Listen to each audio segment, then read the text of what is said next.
This is the OTB Television Network, a service of Capital District Off-Track Betting.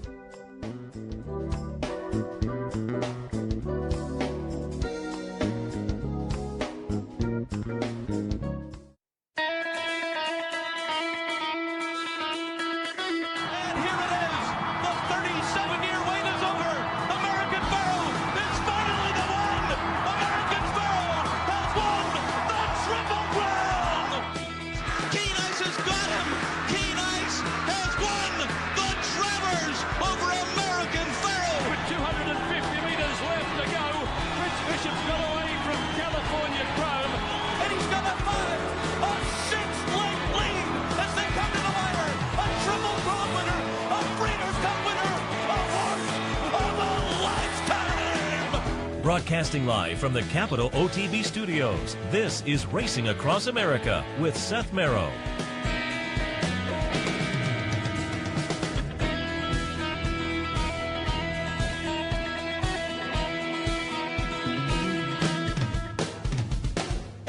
And welcome to Racing Across America live from Belmont Park, our second day here. We enjoyed the morning yesterday.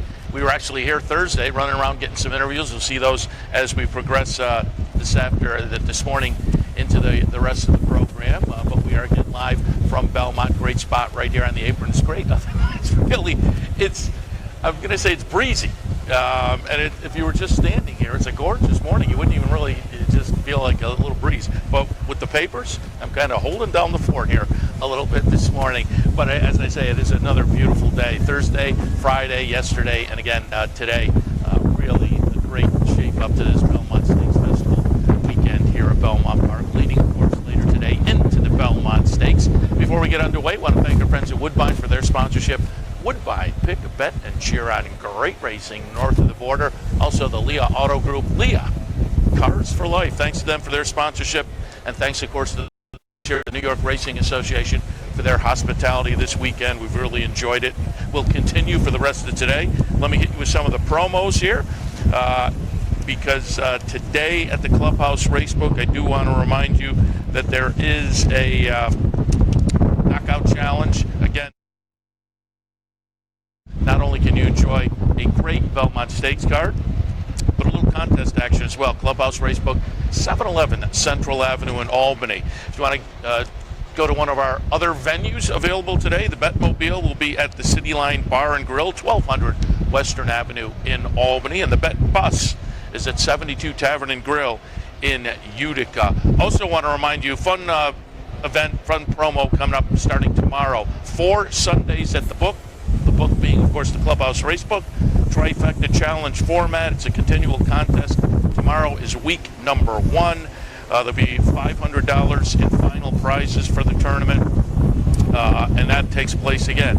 4 Sundays at the book, starting tomorrow. Clubhouse Racebook, Sunday tomorrow, 711 Central Avenue in Albany. You can find out more information at the website, capitalotb.com. All right, let's get underway because we have a big show this morning. Again, we've been bouncing around taping interviews the past few days. Caught up with our friend Steve Bick yesterday after his radio show. He was just a few feet away from us and got some of his thoughts on the Belmont Stakes card this afternoon. Anthony Stabile from the New York Racing Association got some of his thoughts. A little bit later on, you'll hear from Chad Brown, who, of course, has Honest Mischief and Complexity in the Woody Stevens, an interesting entrant in the Acorn, Rushing Fall in the Just a Game. Jeremiah Englehart has Wendell Fong in the Woody Stevens, got some thoughts from him. But let's start things off with trainer Todd Pletcher. Again, we caught him up with him in the paddock on Thursday, a little less hectic on Thursday, so we got a few minutes with Todd. He, of course, has Coal Front in the Met Mile. He has Outshine in the Easy Goer, and in the Belmont Stakes, Spinoff and Intrepid Heart. Up next, Todd Pletcher. Let's talk a little Belmont first. You have Spinoff in there and Intrepid Heart. I like Spinoff in the Derby.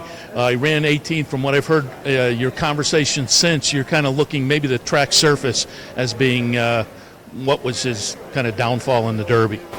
It's kind of all we have to go on at the moment. You know, Manny said he didn't really handle the sloppy footing, and we had a little bit of concern about that on Thursday when he galloped over the track and it was sloppy. He didn't seem like he was traveling as well as he normally does. I think he's trained really well for the 5 weeks since then. 3 really good breezes here at Belmont. So he's given us the right indications that he's coming into the race in good order, and we just got to put a thumb over the Derby and regroup, try again. Intrepid Heart, your other runner in the Belmont. Why the debut at Oaklawn? Well, we were just trying to get him ready, and when he finally did get ready, looking for options, I didn't want to sprint him first time out. We were taking some horses to Oaklawn for some other stakes. It happened to be the mile maiden race, which I thought the mile was a perfect distance to start him out at, and worked out. Ran third in the Peter Pan. What was your takeaway? I was a little disappointed overall. He stumbled pretty hard at the start. I think that compromised him a little bit in terms of his early placement, but the biggest thing was Johnny said he felt like he was still very green, very concerned about what other horses were doing, and we had talked about that before, even after the win at Keeneland, that maybe he's going to need some blinkers. So now that he'd lost a race, we said let's work him in blinkers. We did twice since the Peter Pan. He seemed to work well with them, so hopefully they just get him that little bit of focus, a little bit of attention, less distraction about what the other horses are doing. Is that the game plan when you try blinkers? Is it always first in the morning just to see, hey, is this going to work? You never can say the morning is going to absolutely transfer to the afternoon, but do you always try the blinkers in the morning first? We usually try to work them in them at least once, and get a feel, particularly coming into a race like this at a mile and a half. If we felt like that the blinkers made him too aggressive, then that would be a real concern. But he seemed to relax kindly with them, seemed a little more focused, but not too aggressive. And obviously, you don't want to be in a wrestling match with him going a mile and a half. Let's hit on some other Belmont Stakes Day runners. You have 3 in the Brooklyn, Marconi, Biblical. You're to blame, though. It's the one that interests me. Comes in off the second in the Pimlico Special. This is the third start back on Saturday. I know handicappers make a lot of that. Is that a thing for trainers, third start back? If it's working in your favor, you use it, yeah. I think the horse is doing well, and, the Pimlico Special, he ran a great race considering he drew a way outside post and, just got a little unlucky there not to win, but he's come back. I wasn't sure we were going to run back. It's in 3 weeks, but his energy level's just been off the charts, and he's a good feeling horse. And we figured, he's had success at this distance, so I'd rather give him a try than have to train him all the way up to the Suburban or something like that. Outshine in the Easy Goer. I liked him in the Wood. He was 10th in there, though. He got pushed wide in that scrum on the first turn. What was your takeaway from the Wood, and how's he come out of that and coming into the race on Saturday? Yeah, unfortunately, the Wood, it was a tough race on a lot of horses, and his chances were demolished literally going into the first turn. So, it kind of put us off any chance of getting onto the Derby. So we kind of regrouped, just kind of deciding what the right race was for him, and timing-wise, we just landed on this spot, and hopefully that leads to bigger things down the road. And finally, let's get some thoughts on Cold Front and what is just a phenomenal Met Mile. Comes out of the Godolphin Mile last time. That's always a big question mark. Horses coming back from Dubai in their first start back. How's he coming into the race? Horse training great. Everything has gone as smoothly as we could hope for since Dubai. I think now that they've kind of changed the shipping where they don't come back right after the race, they give him, I think he stayed 8 days following the race, and I think that gives horses a lot of time to recuperate before they make the trip back, and I think that's been helpful. His energy level, you'd never know he went anywhere. So tough race, tough post for him. Wish he could have drawn a better post, but he's doing well, and we're looking forward to what might be the race of the year so far. Yeah, I got to ask you on that, though. I mean, he comes into it great, and he looks like certainly one of the contenders. But the way this race shaped up, what's the confidence level? I mean, you can't. It's a tough race. Yeah, I mean, I think in a situation like this, you can have confidence in how your horse is doing, how they're training, and then you just got to hope everything goes smoothly, you get a good trip, and then see what happens, because just from a racing fan perspective, this is a good one. Well, certainly congratulations so far, and good luck on Saturday. Thanks very much. I have Todd's Pletchers in my mix today. I think Cold Front's interesting. I like the Outshine in the Wood Memorial, so I think he's going to be interesting again today. And Spinoff, I have firmly in my mix. I should mention there was a little buzz yesterday or early today on Twitter, social media. Tacitus, the likely favorite for Belmont, had treatment for mucus, and then I pulled up before I went on the air. Jay Privman followed up with the vet, and I guess the vet described it as just a kind of a preventative thing, but keep that in mind. There was that. And because it's a big race, you can actually go to the New York State Racing and Gaming Commission website and find out treatments for horses for the last few days entered into the Belmont Stakes. And I think that the info on Tacitus would be there. Also news from yesterday, that 20-cent pick six $650,000 in the pool from what I read. So that was a pretty good. I was curious. I thought it'd do well, and it certainly did. Because think of that, at a 20-cent increment, to put it in perspective, if it was a $2 pool, the standard 2.6 pool, would have been $6.5 million. So it's kind of fun. I'm live after the first 2 legs. Jumped in with a few other folks up in the press box, and we're live after the first couple of legs. Looking forward to the rest of that 20-cent pick six playing out today. All right, let's move on. Chad Brown, again, we caught up with some of these trainers Thursday in the paddock, because as I say, it was a little less hectic then. But because it was Thursday, we caught up with Chad after Newspaper of Record had run second in the Wonder again. She ran second to a stablemate, also from the Chad Brown barn, Cambier Park, but Newspaper of Record suffering a second straight defeat. So we talked a little bit about that with Chad, but also caught up on some of his runners coming up today. The 2 runners in the Woody Stevens, the runner in the Acorn and Rushing Fall as well. So up next, trainer Chad Brown. All right, we're talking on Thursday, Newspaper of Record. You won the race, but now with Newspaper of Record, talk a little bit about the results. Quarters in 1:12.48. She picked up the pace a little bit there, and they come to the top of the stretch. And Rod Ortiz has not asked this brilliant filly to go yet. She's got a length and 3/4 lead with a furlong to run, and now he shakes the reins at Newspaper of Record as her stablemate Cambier Park is trying to run with her, and she's doing it too. Newspaper of Record's not home free. Cambier Park draws up alongside of her. Cambier Park has run by Newspaper of Record to win the Wonder again under Jose Ortiz. Yeah, so, both horses ran really well. Unfortunately for Newspaper, she wasn't able to get the mile and an eighth, and she, it was very fair fractions, and I thought Irad used good judgment. There was no speed in the race, and she just couldn't hold on, and we'll have to think about her next start. I'm still planning to go to Belmont Oaks. I'd like to try to give her a target once, and now that she's lost 2 in a row, just try something different and see if she has a target that will carry her further. Cambier Park, on the other hand, ran terrific, and not surprised by the effort. She's been training really well, particularly on firm turf. She's a much better horse, and she's really bred to get a mile and eighth or a mile and a quarter. I think we'll see the best of her there. Very good. Let's get to races still ahead. The Manhattan Bricks and Mortar turned into a little bit of a heart attack horse. Still has a couple of races just getting up. What are your thoughts, particularly going the mile and a quarter in the Manhattan on Saturday with Bricks and Mortar? Yeah, no, I don't think a mile and a quarter will be any problem for him, and he's, as you see, he's very consistent. A very rare turf horse to have that many W's, especially coming from off the pace where you're trip and pace dependent and even ground dependent. And he seems to be versatile enough to adapt to any situation. He's a special horse, and I look forward to seeing him run Saturday. Is he one, and is that a thing where he kind of knows where the line is? Because he's just been getting up, but he's been doing it. I don't know whether you're ever thinking he's not going to get there, but he does just get there. No, I agree with you. And fortunately, I've had a handful of horses, that are like that, and that they just know where the wire is, right?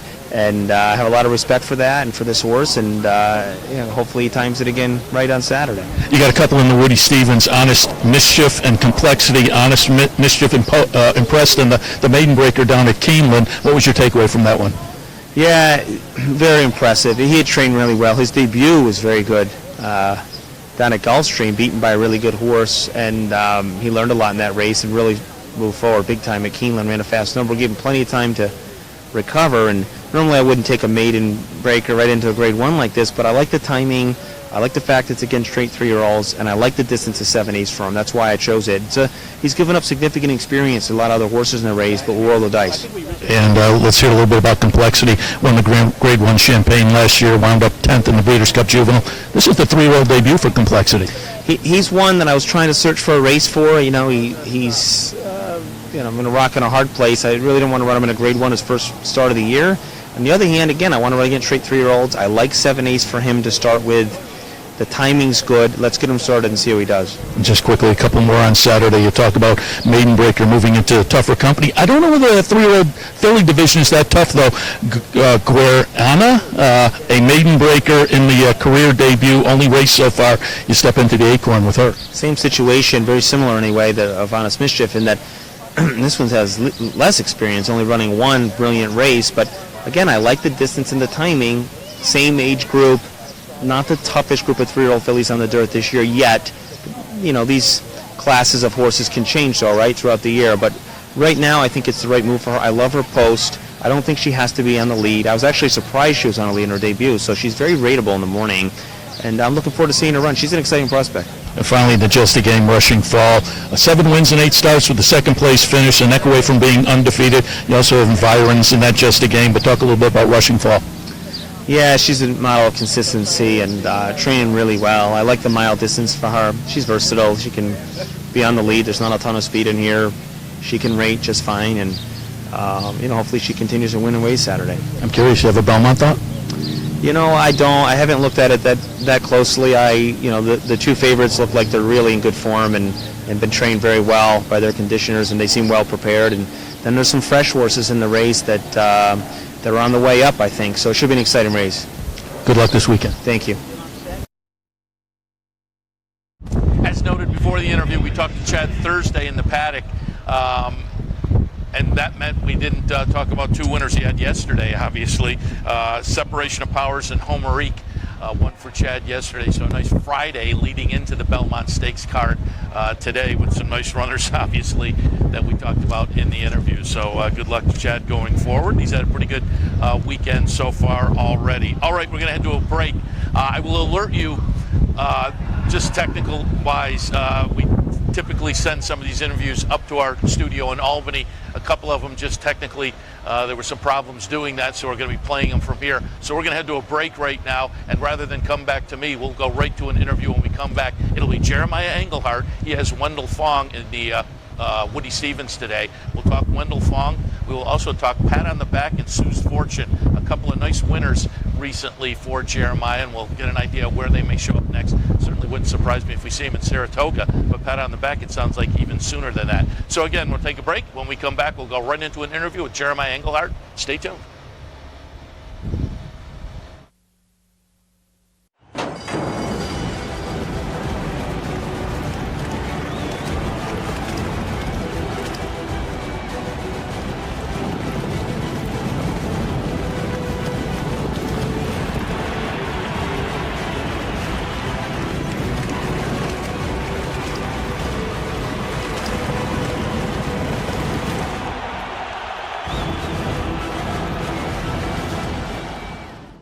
Here in upstate New York, no one provides bettors with more wagering options than Capital OTB.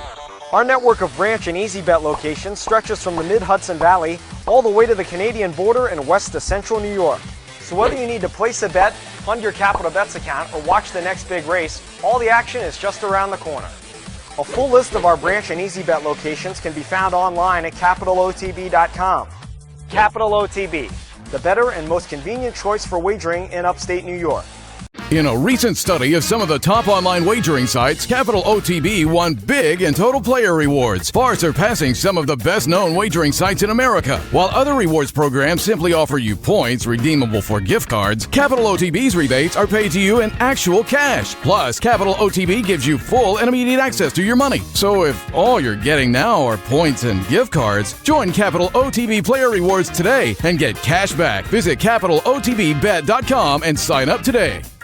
No matter where in the world you are, the excitement of wagering on horse racing is just a click away. You'll get live streaming, past performances, race replays, our virtual tote board, analysis and selections from professional handicappers, a simple, safe, and secure wagering platform, and best of all, you get track prices. CapitalOTBBet.com. Bet any place, anytime at CapitalOTBBet.com. And be sure to download our new mobile app from the iTunes Store or Google Play. Saturday in the Woody Stevens, Wendell Fong, 3 for 4 so far. Beat Call Paul in the Gold Fever, and Call Paul came back to beat up on some state breds in the last race. That's got to give you a little confidence, a little barometer, but the last was on a sloppy track. It was a nice lifetime best buyer figure. What was your takeaway from that win last time coming into Saturday's race? Well, we got a good pace set up in that last race. I thought Georgie rode him very smart. Even down the lane, he kind of, got him outside, that other horse, and then got him back in to re-engage him. It was nice to see Call Paul come back to run Stella, even though it was against PA breds. He still kind of ran his number. So, we'll see. We got an outside post, again today. We're pretty versatile, so, I'm going to leave it up to Georgie to see what he wants to do, going down the backside and go from there. What's your confidence level? I mean, you got a 3 for 4 horse who's coming out of a stakes win, but the Woody Stevens is always kind of salty. What's the confidence level? Just win, baby. Right? I like that. Let's go back and just get a little update. Memorial Day, pat on the back, won the $200,000 commentator by a nose over Giant Expectations, a nice open stakes kind of competitor, so that had to be good. Pat on the back, 5th in the Cigar Mile last year, so you've tried him in open company. But what's up next? Because, as I say, that was a nice win in the commentator. Evan Shipman up at Saratoga, you try open company. I think we might shoot for the John Nehru here on the 6th to give him one more start here at Belmont. And then kind of see where that puts him as far as the open company goes. So I think that's 7/8 on the 6th. What were your thoughts about the win on Memorial Day? It was nice. I thought that I saw one of the owners with his foot out in front of Giant's Expectations stall when he came out of the gate. But, you know, it was just one of those races that you're really, you just, I don't know. I was on the winning end, so it was nice. I'm sure it stung for Peter a little bit, but he was very gracious afterwards. He called it a great horse race, and he himself is just a true professional of the game. It was kind of nice to battle down a lane with him a little bit.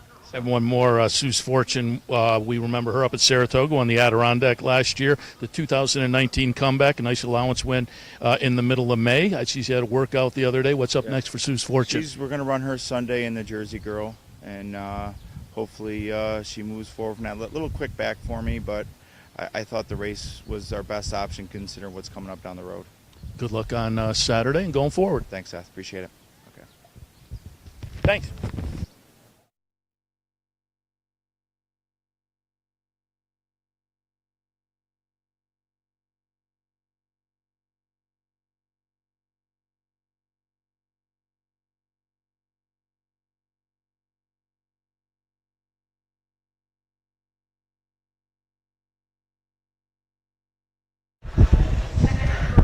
All right, we will take another quick break, and when we come back, we will be joined by Anthony Stabile from the New York Racing Association. Again, caught up with him by the set you see them on a few floors up here at Belmont Park. Again, Thursday afternoon, got some of his thoughts on the Belmont, some of the other action as well. So again, take a quick break. When we come back, Anthony Stabile, New York Racing Association. Stay tuned.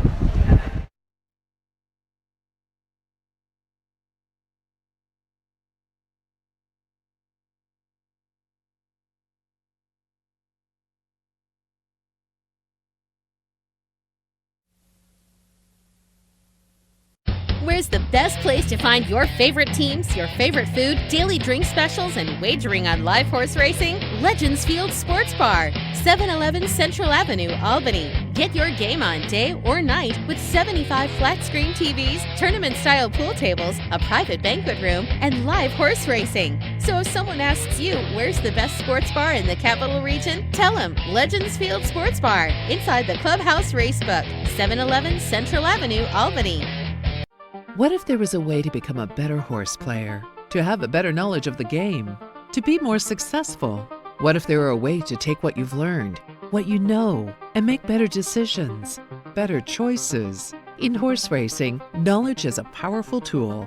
Race results and replays, past performances and live streaming, wagering from all your digital devices. Capital OTB. Become a better horse player. You like free money? Well, Capital OTB gives its players plenty of opportunities to cash in. At Capital OTB, there are so many ways for horse players to receive bonus dollars by simply participating in promotions such as our bankrolls, bounty bets, online handicapping contests, and much, much more. Plus, with Capital OTB's Player Rewards program, you get actual cash back. So what are you waiting for? Log on today at CapitalOTB.com or CapitalOTBBet.com and claim your free money. Birdstone is an outside front. They're coming down to the finish. Can Smarty Jones hold on? Here comes Birdstone. Birdstone surges past. Birdstone wins the Belmont Stakes. In front, but here comes High Chaparral. High Chaparral, the defending champ, to take it to Falbrough. These two arch rivals head to head with Joe Hart bearing down on them. It's going to be a three-horse photo finish of the turn. Here's the wire. Photo finish. Following them right into the Derby. I used them Derby too. I'm back on board them again. Belmont Stakes Day. I'm using the top two from that I used the Derby, Tacitus and Spinoff. Your thoughts on the Belmont? Yeah, I like Tacitus a lot. I just think that, as a son of Tappet, so much success as a sire in this race. 3 winners in the last 5 years. Hofberg third last year, Frosted second to American Pharoah back in 2015. I mean, he has really put his stamp on the test of the champion. It's funny, I like the other Todd Pletcher, if you will, Intrepid Heart. His half-brother commissioner, a bang-up second to Tonalist back in 2014. He's also by Tappet.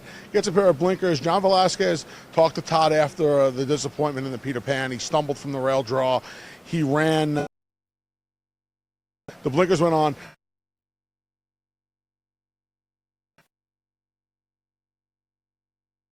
More. Johnny used the word green to me right after the Peter Pan. So I'm going to use him for second. I think Sir Winston, who was second in the Peter Pan, he loved Belmont Park that day. Kind of a horse I've been watching since his withers, and he ran sneaky good in the Tampa Bay Derby behind Tacitus. He got beat just 4 or 5 lengths. I think he's a horse that can come picking up some pieces late. And Bourbon War, I'm going to try and make money by getting War of Will out of the number. And I think Bourbon War takes the blinkers right off that he put on in the Preakness. They come off. He's going to take some money because Mike Smith always takes some money. But, they're all horses, those 3 horses behind Tacitus, they're all in the 10, 12 to 1 range. I think Tacitus is a good thing.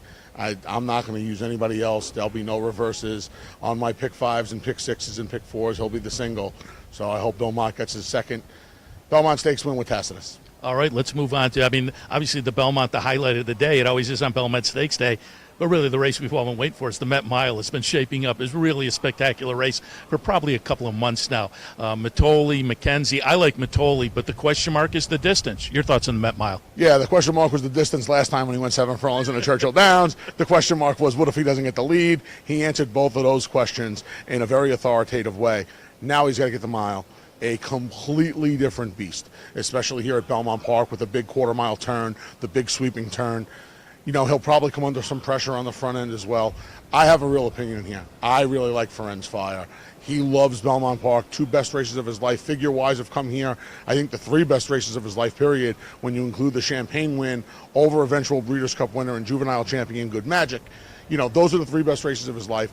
A track like Belmont's perfect for him. A horse that makes a big middle move to win. The turns don't hurt him. In fact, they help him a little bit because most horses, they don't make the move on the turn. He does. He's getting in gear, and by the time they straighten off with the last quarter mile to go, he's ready to rumble. Jason Service, of course, does a fantastic job. I like Ferenz Fire a lot in the Met Mile. All right, and finally, let's move on to the 5th shoe. Now we're talking before we went to tape, and you mentioned the Carlos Martin runner, who just, over the past couple of races, she looks like something special. 8 consecutive Grade 1s here Saturday to wrap up the Belmont Stakes Racing Festival on Belmont Stakes Day, and we offer a lot. There's some big fields, there are some small fields, and while this is just a field of 5, the Phipps, it is the ultimate, the quintessential battle of the speedy filly in Come Dancing against the more accomplished off-the-pace filly in Midnight Bijou. Seth, there's no speed to go with Come Dancing in here, and she has proven in her career when she's left alone on the front end, she's as dangerous as they come. I think it's flag fall to that's all for Come Dancing and Carlos Martin. Sounds good. Good luck. Thanks, you too.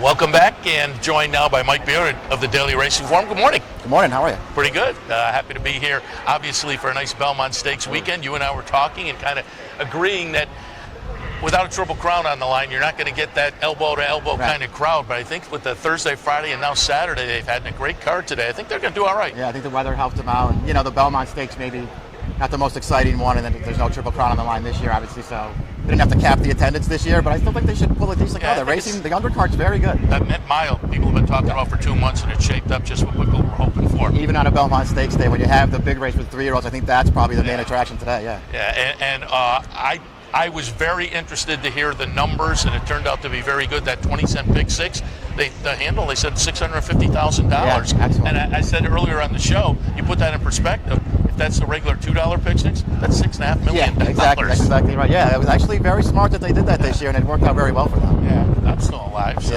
exactly. After a couple of legs. Right. Let's get some thought. You and I were talking earlier. Tacitus, and I mentioned at the top of the show, a little buzz this morning that he got treated for some mucus yesterday.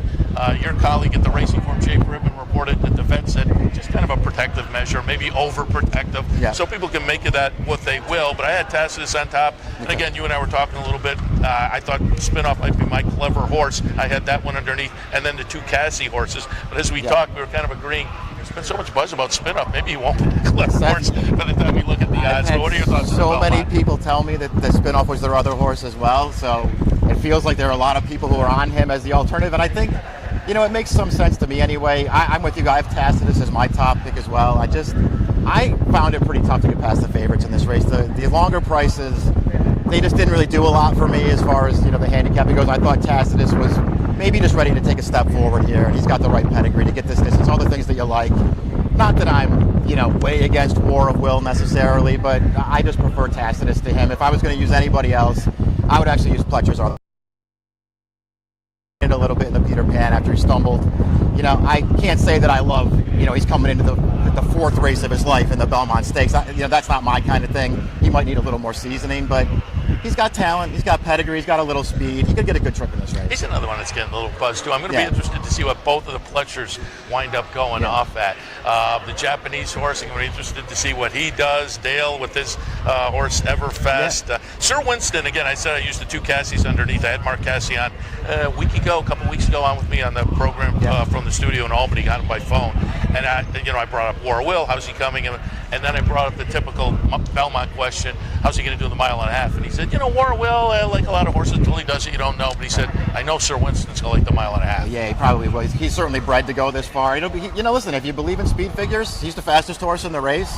He's supposed to get this far. I guess he doesn't maybe have a great running style for this race. To be coming from last is really hard, but he certainly ran well last time. And that is, I always say it to people who are new to the game, and how long did it take you? It took me a while to figure it out. It's counterintuitive, but speed is very good at the longer the distance, because they can slow it down a little bit, and then they fire on the turn. Right. But it takes you a while to figure. Everybody, when you first get into the game, you look at that horse that closes from 20th in the Derby and winds up 60th. You say, oh, Belmont for him, but it doesn't work out that way. It takes you a while to realize that those closers, by the time they've gotten to the top of the distance, they've already run 1.25 miles. They don't have that much gas left to put in a big kick. All right, let's get some other thoughts on the card. The Acorn, to me, is an interesting race in a division that is kind of crying out for somebody to step up. Maybe somebody will do it today. I mean, obviously, Serengeti Empress with the Kentucky Oaks, that's a pretty good mark on the resume, but I think there are still question marks for her. Certainly buyer-wise, it was not a number that jumps off the page. I took a little CC in here, Mike McCarthy runner coming in from the West Coast, very lightly raced.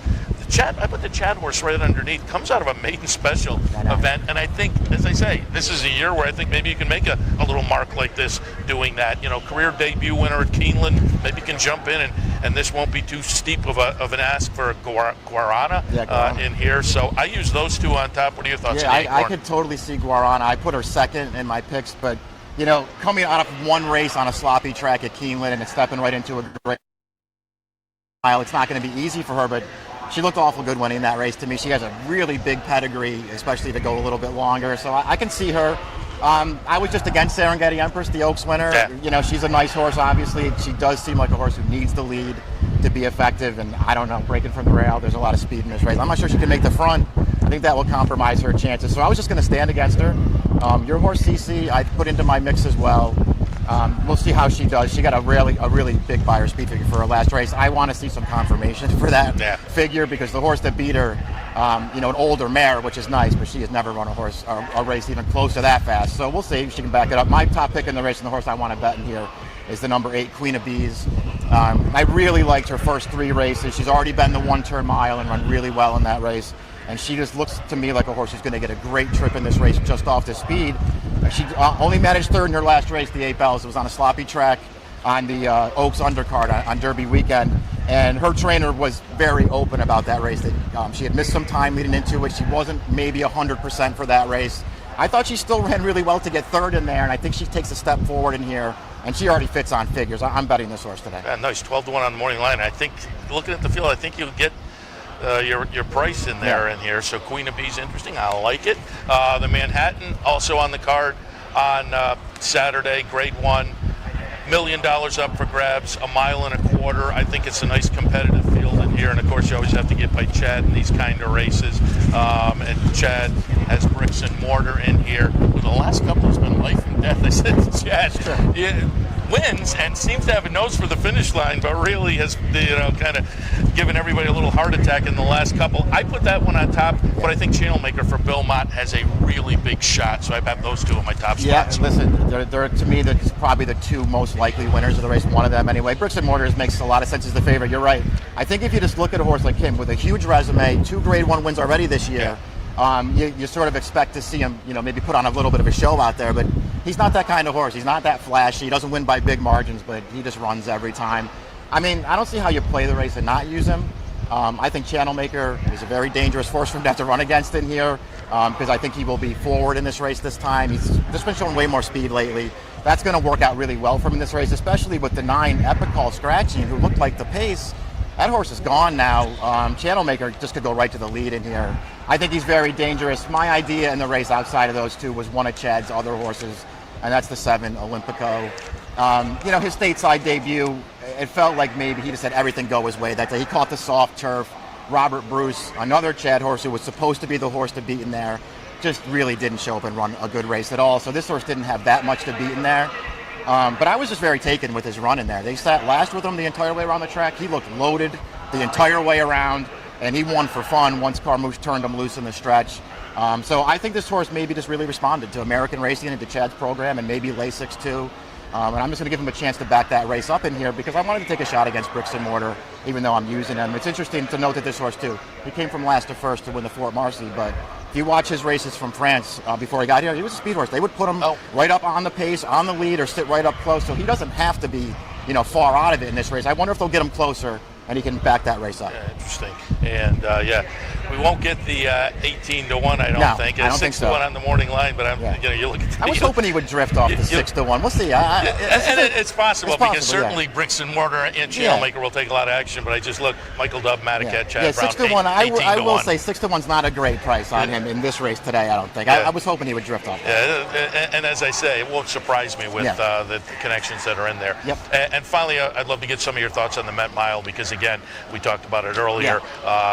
It's really been a couple of months where trainers are going into races, coming out with a big effort, saying, I'm pointing for the Met Mile now. Every time it happens, we're like, this is going to be a monster. And it turns out it is a monster of a race. I kind of went logical. Matoli, and I said on the show a couple times yesterday, I really like Whitmore, and I used Whitmore over him in that Count Fleet down at Oaklawn. But when he won and won easily there, I jumped on the Matoli bandwagon and then followed that up down at Churchill. The question mark, obviously, is the trip.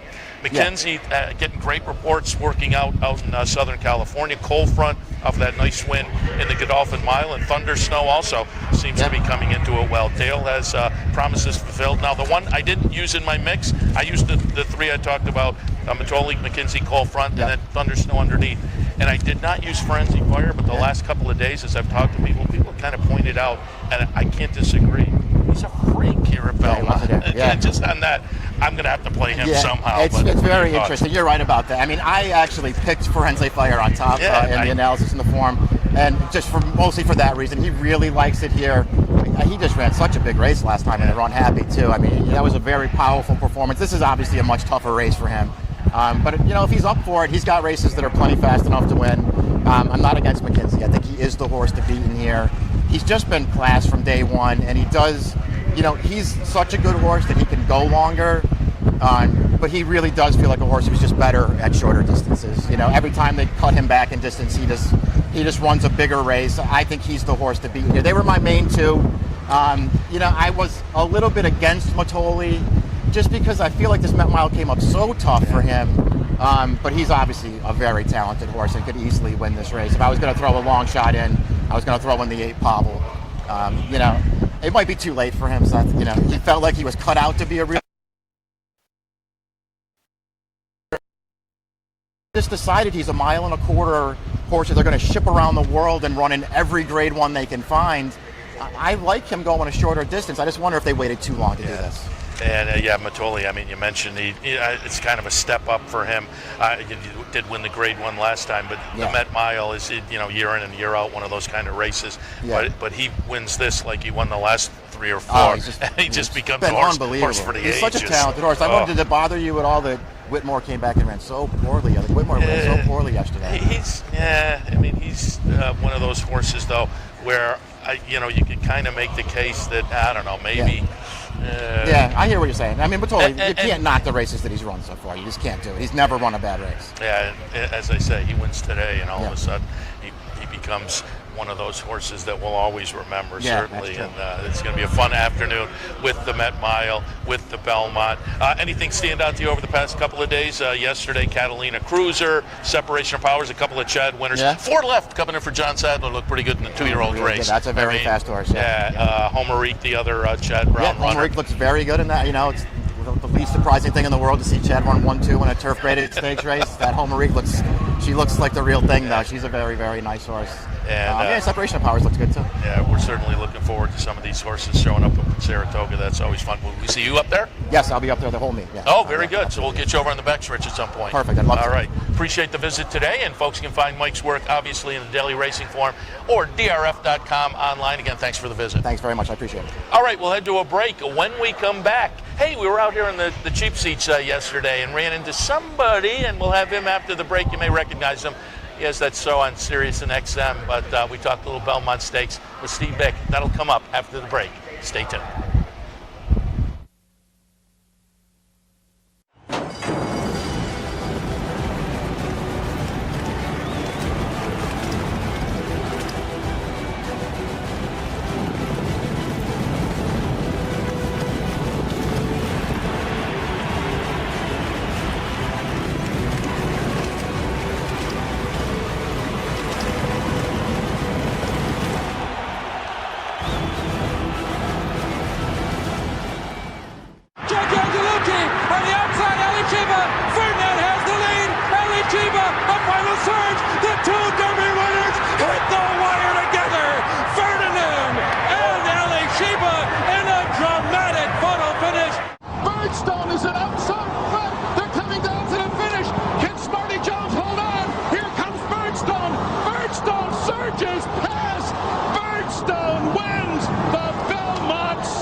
OTB is thrilled to be partners with Rivers, and now we're offering as a bonus a surcharge-free betting track odds here at Rivers Casino.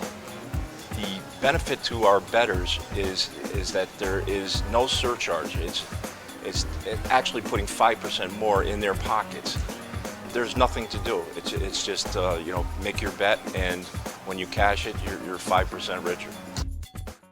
Where's the best place to find your favorite teams, your favorite food, daily drink specials, and wagering on live horse racing? Legends Field Sports Bar, 711 Central Avenue, Albany. Get your game on day or night with 75 flat-screen TVs, tournament-style pool tables, a private banquet room, and live horse racing. So if someone asks you, where's the best sports bar in the capital region? Tell them Legends Field Sports Bar, inside the Clubhouse Racebook, 711 Central Avenue, Albany.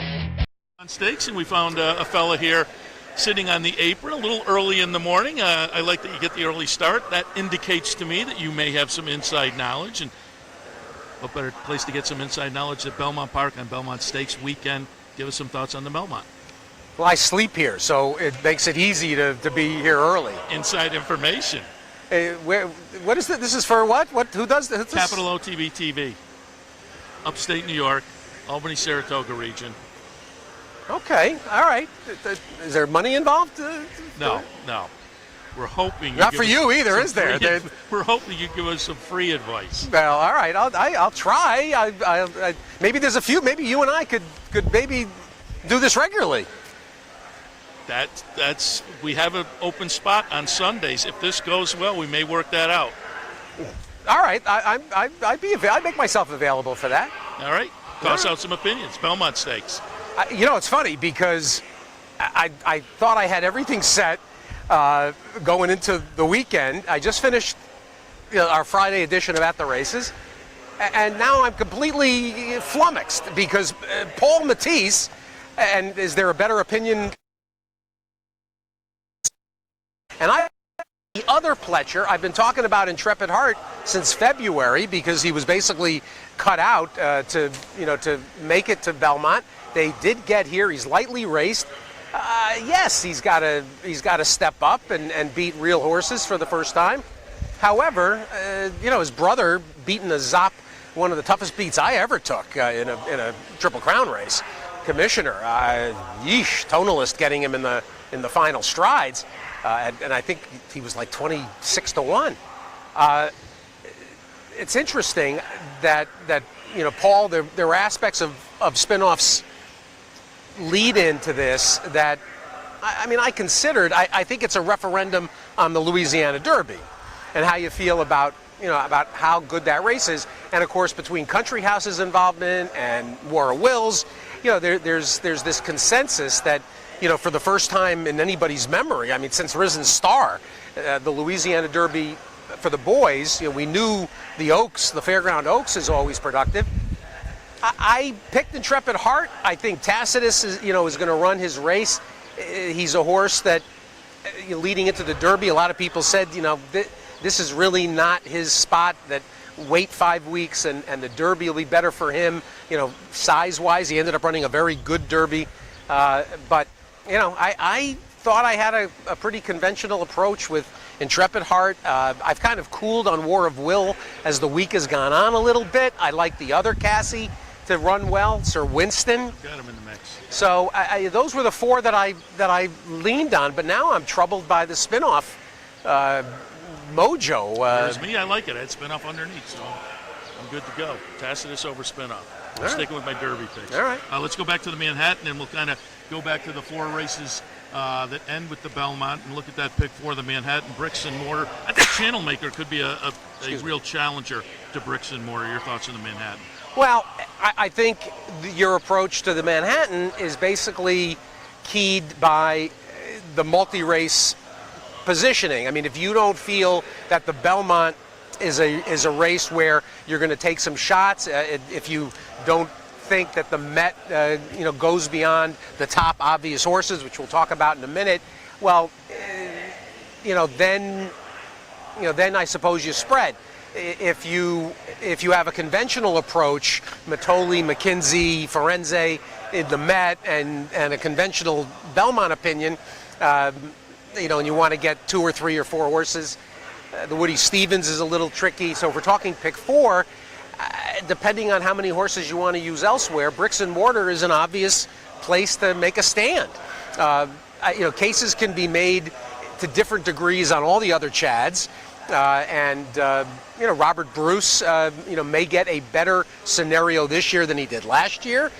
Mike Beer made a case for Olympico, etc. Paul talked about Epical, a horse that I've got a lot of respect for because Jim Cassidy, when that horse won the San Luis Rey, Cassidy was a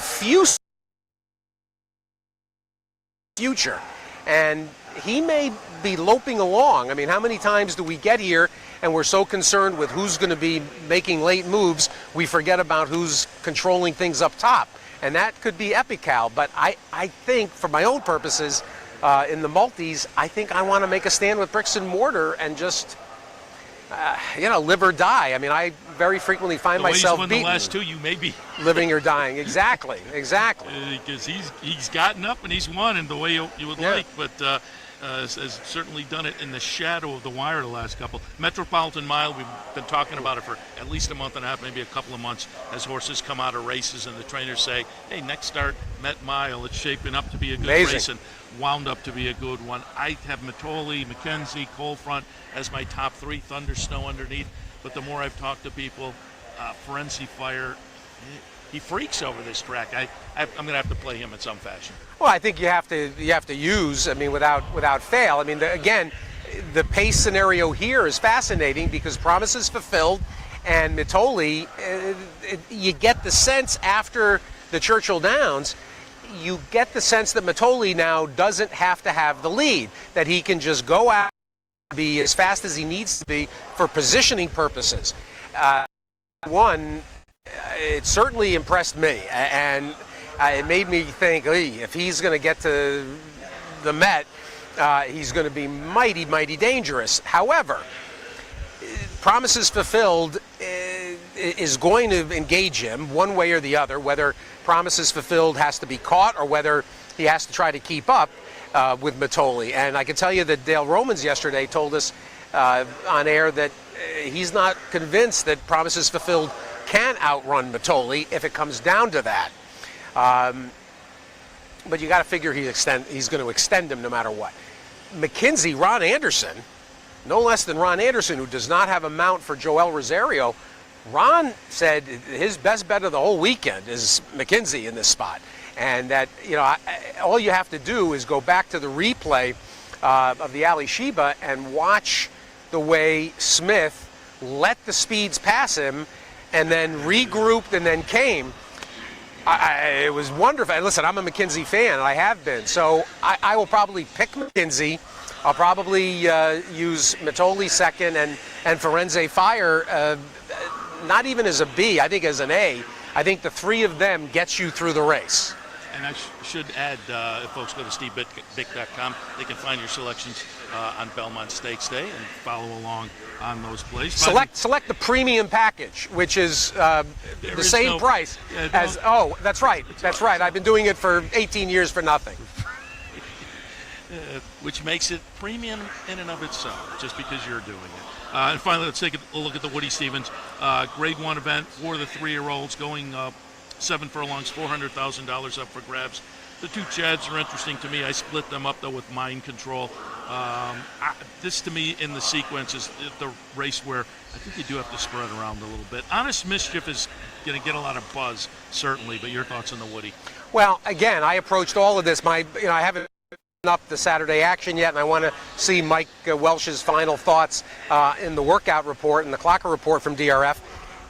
I used Honest Mischief, Much Better, Complexity, and Mind Control as the 4 horses in the 2-day 20-cent pick 6, and I think that one of those 4 wins.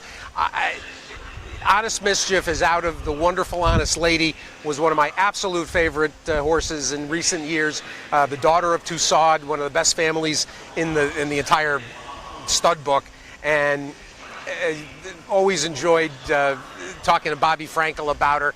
And I just think that even down inside, which is a little bit of a tricky scenario, I think he's okay to gain early position. I'm not all that worried, but I'm just going to cover all 4 of them and expect that in some way, shape, or form you get through that race on a multi-basis, and whoever ends up being the best price as the key. I mean, Mind Control to some degree is a 3-year-old Firenze Fire in this setting. Certainly, now that he's been committed to one turning and to pointing toward the Jerkins, Greg Sacco's done a wonderful job with Mind Control. So I just, some mix of those 4 for me. There are some horses that'll be running late that aren't necessarily win candidates, but who I've been using very successfully. Cussle, who made the race at Churchill, made the Pate Mile, really sing. I mean, I made my weekend with certainly the Saturday with Hog Creek Hustle. So I think there's some horses that if you're going to key off of somebody on top, there are some late runners that can, run in for a piece.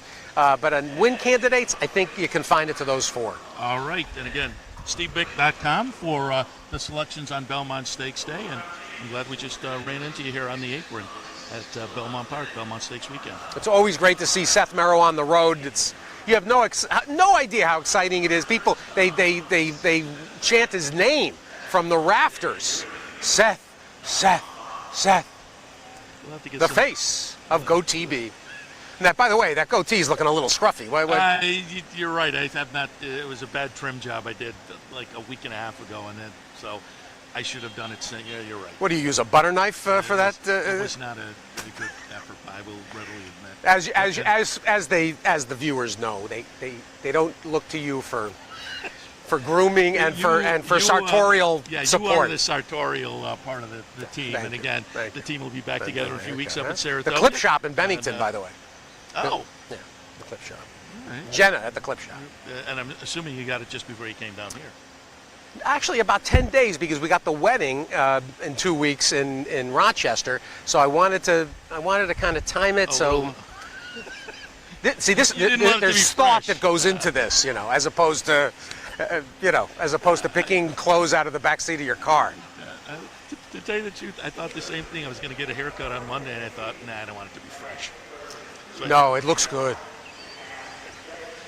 With a haircut like that, you get a free bowl of soup. And on that, we will wrap it up. Thanks for the comments. Good luck this weekend.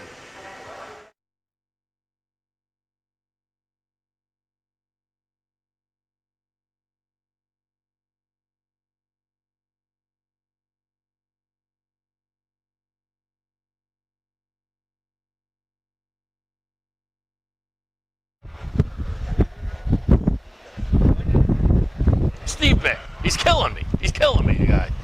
But you get more of that fun and frivolity in a few weeks. Back with Loose on the Lead Sunday mornings live from our Saratoga backstretch during the racing season. Steve and I will be doing those Sunday morning shows again this year.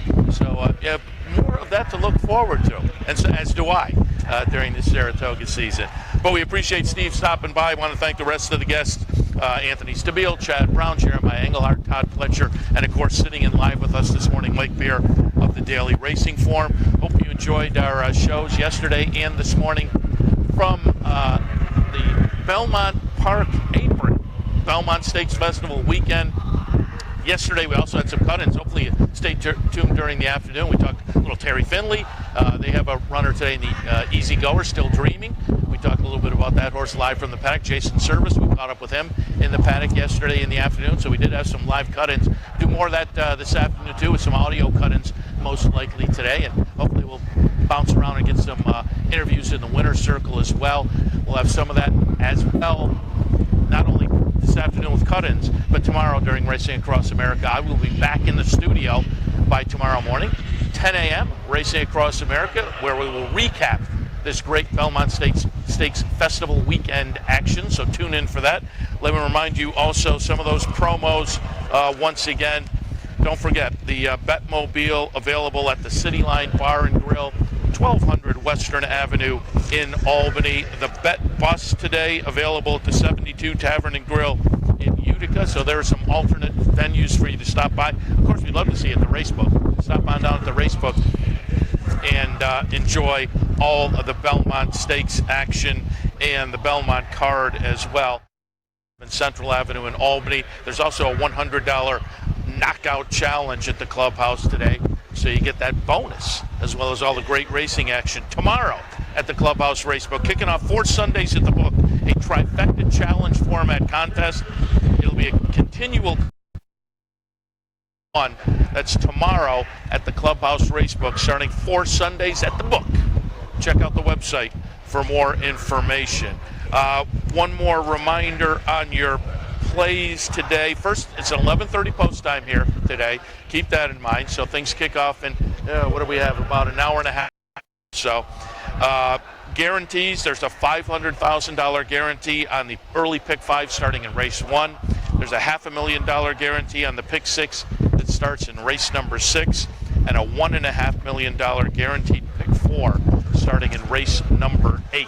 So those are your guarantees for today. Jump in. The action will be fast and furious and should be a lot of fun. That Met Mile, whoa, the wind is kicking. Just as the show ends, the wind kicks up and demonstrates. I said earlier, it's not really windy, I would say breezy, but being here with our tablecloth and our papers, we had to kind of protect the situation here. But otherwise, a gorgeous day, sunny, temperatures are super comfortable. If you're thinking about it, there's still time to hop in the car and drive down and catch the vast majority of this card. Otherwise, as I say, watch from home, play on the computer, come on down to the Clubhouse Racebook, stop at your local venue, and enjoy all the action here with Capital OTB on a great Belmont Stakes card. Thanks to our friends at Woodbine for their sponsorship. Woodbine, pick, bet, and cheer on great racing north of the border. Leah Auto Group, also appreciate them. Leah, Cars for Life. And of course, once again, we want to thank our friends here at the New York Racing Association for their great hospitality over the past few days here at Belmont Park, where we've been hosted right here live on the Belmont Park apron. A great set for this Friday and Saturday action that we brought to you. Hopefully you appreciated it, and we will continue, as I said, have some cut-ins this afternoon during the Belmont Stakes card. I'm going to wrap things up for this edition of Racing Across America live from Belmont Park. We'll see you tomorrow morning at 10 a.m. for the wrap-up.